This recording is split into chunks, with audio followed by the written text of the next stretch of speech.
On a une écriture assez particulière, une architecture un peu édifiée, un peu comme un château hein, d'ailleurs. Et par rapport à d'autres bateaux que j'ai pu peindre, il est assez trapu, haut. Toute la majesté du Nao Santa Maria au large de la Côte Vermeille et dans les croquis de cet artiste peintre de Port-Vendre, subjugué par cette réplique de la plus importante des 3 caravelles de Christophe Colomb. On rentre dans l'histoire, même si c'est une réplique, hein, on rentre dans l'histoire et on prend sa petite part de l'histoire maritime et de découverte de d'autres continents. L'Amérique en 1492 pour un voyage qui allait changer le monde. Alors à son arrivée à Port-Vendre, le Nao Santa Maria est accompagné avec bonheur par les plaisanciers.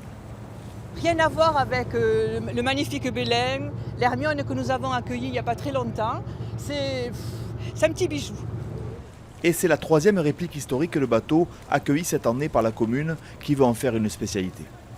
Il y a un attrait au niveau du public, il y a un attrait.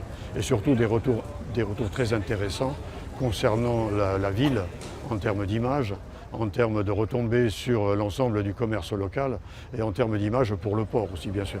Après Sète, Port-Vendre est la 2e escale en France pour un bateau en mer depuis seulement quelques mois.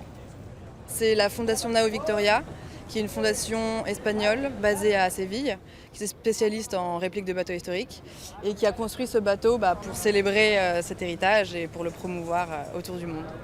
Le Nao Santa Maria est à visiter tous les jours à Port-Vendre jusqu'au 19 août prochain.